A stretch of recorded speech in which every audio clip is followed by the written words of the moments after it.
got strung out and living on Skid Row, and I just knew right before I got arrested, I knew I was going to die, and I kind of had asked the Lord to let me see my family one more time. So I got arrested and overdosed the same day. I had overdosed earlier that day in a stolen car.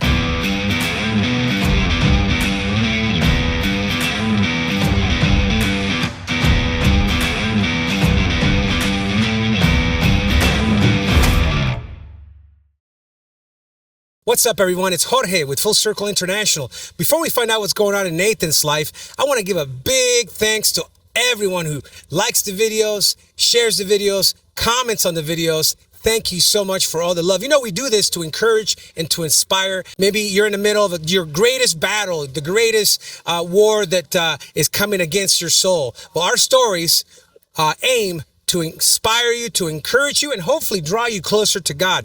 Also, before we get started, I want to make sure that everyone knows that you got to go to Jesus1apparel.com. Jesus1apparel.com. Why do you got to go there? Because if you want some of the drip that I got right here, check out this hat, boo, right? Some bracelets, some cool gear and accessories. My friends down in Arizona will hook you up. Make sure you use the coupon code Full Circle. Coupon code Full Circle. Nathan, it's so good to be back here with you, man. It is. How are you? Great. Now, we've talked before, and Yes, and we actually talked even before that because we've been getting to know each other through Men's Alliance and other means. And the minute you shared your testimony with me, I was not just impacted, but I was blown away. And there's a lot to cover, but you're standing here, not a clean man, a free man. What did it take you to get there? Well, it took extreme poverty and drug addiction. I was on the streets of LA on Skid Row for six years, I believe. Time out. You were in the streets of LA, Skid Row, been there, tent city, largest tent city in the United States, for 6 years on drugs. But you're from North Carolina. Yes, sir. How does a man from these neck of the woods end up on the West Coast? Well, I was running from the law, rode freight train out there, and kind of got stuck there on heroin and meth. Running from the law and running from the load. That's right, for sure, 100%. A freight train. Now, this is like movie stuff. You know, you see this, like you see people hopping on trains, but that actually happens. How long did it take you to get from from the East Coast to the West Coast? Well, it took me about a month and a half. I stopped in Chicago and Myrtle Beach and enjoyed the drugs there, and kept running. So it was a slow trip across country. So you took the scenic route. That's right. What's the city that you like the most on that journey? Here. Because once you got to LA, you're like, I miss Rockingham. Yeah, for sure. North Carolina, 100%. Now, you were running from the law, but you also knew that the West Coast had something that you wanted. And what was that? That's it, heroin. Heroin. And that was your poison. Yeah. Okay, and you're free from that Yes, today at this very moment. How long have you been free from that? 5 or 6 years, somewhere in that. You stopped counting, huh? Yeah, Yeah, boy. You're free when you stop counting. However, listen, for me, it was 2 years yesterday, April 17th. 2 years where I haven't had a speck of narcotics, a speck of cocaine, or a drop of alcohol. To God be the glory.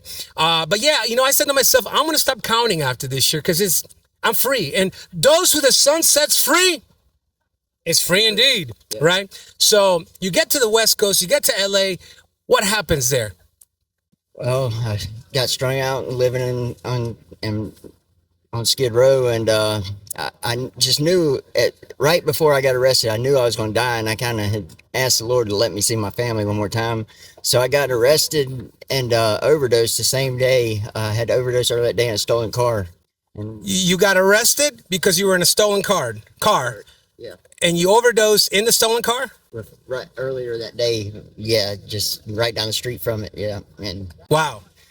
Side note, there is a documentary that Vice TV did on our boy Nathan, and I'm going to leave the link down at the bottom. And the only reason I'm sending you the link is if you want to watch what he looked like 5, 6, 7 years ago to who this man standing next to me is today.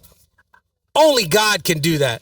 So you get to LA, you dive head first into heroin, black tar heroin, right? Yes. And you overdosed in a car that was stolen. And how did you get caught? I took them on a high-speed chase, and they ended up catching me down the road. But it was a gift from God, really. You say that casually. I just took him down a high-speed chase. And but what was the last thing you said after that about God? It was a blessing in disguise. It was God working in my life. I got into LA County Jail, and was able. The only thing I had was a Bible. I hadn't been talking to my family in years. I had no money, so I had a Bible, and I read it, and God touched my heart and started changing me. Okay, I feel the need right now, Mr. Yates. Mr. Yates. Mr. Yates, come here real quick. I just feel the need to make a connection here. Mr. Yates, I do these Facebook conversations with people that are either in addiction or have overcame addiction for the glory of God. Nathan here has a powerful testimony. I've heard it before. And as he's retelling it now, we were at the part where he took a freight train from Carolina to LA, got heavier into his heroin use, overdosed in a stolen car, took him on a speed chase, the cops that is. They find him, they arrest him, ends up in jail, and you never guess what he finds in jail, Mr. Yates. Must have been a Gideon Bible. A Gideon Bible. Yes. Now, why did I call him over? Real quick, Mr. Yates, a little bit about yourself. I'm Wayne Yates. I am with the Gideons International, and we're scheduled right here in Richmond County. Of course, we have camps all throughout North Carolina as well as around the world, in 195 different countries. 195 different countries where the Gideons operate. And over 105 different languages is what we make it out to. Wow, 195 countries, 105 languages. Yes. Wow. And you guys are the ones that put Bibles in hospitals and in jails and prisons, right?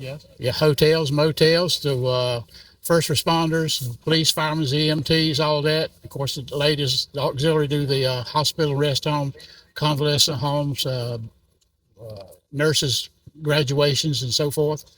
And we do personal witness around the counties, get out and pass out Bibles, not only just giving out to schools and so forth, but we do a ministry outside witnessing, and we got started with giving out hot dogs and stuff and a giveaway program with sharing Jesus Christ with those.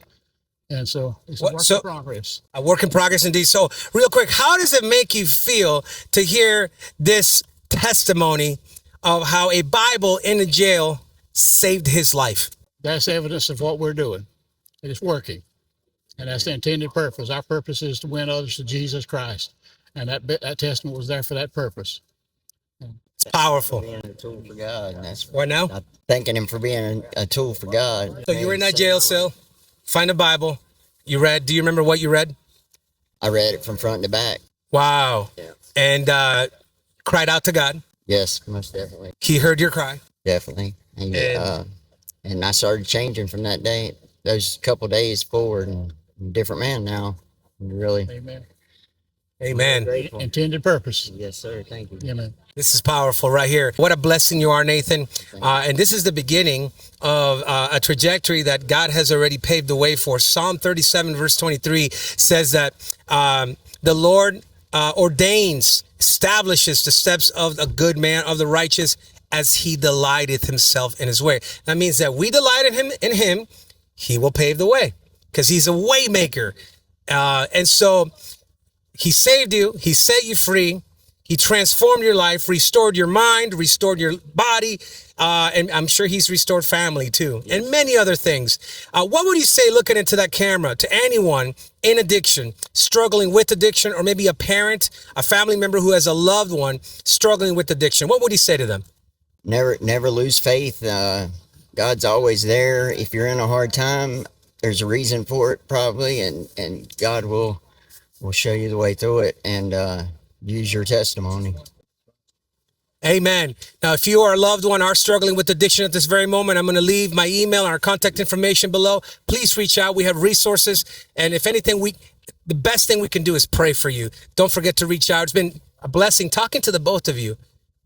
This is incredible. Thanks right? for all you do. Man, it takes a whole village to do kingdom work, right? And so we give God all the praise and all the honor. Again, thank you so much for watching these videos. Share these videos, like these videos, comment, and God gets the glory at the end. Remember, JesusOneApparel.com. Put in a coupon code Full Circle, and you can get 20% off hats, shirts. Because you know what? John 16:33 tells us that he's already defeated the world. All right, so we fight from a place of victory. We don't fight for victory, we fight in victory. God bless each and one of you. Man, that's powerful, bro. Thank you. Thank you again. Let everything that had breath allow y'all. Eyes up, but every knee gon' bow y'all.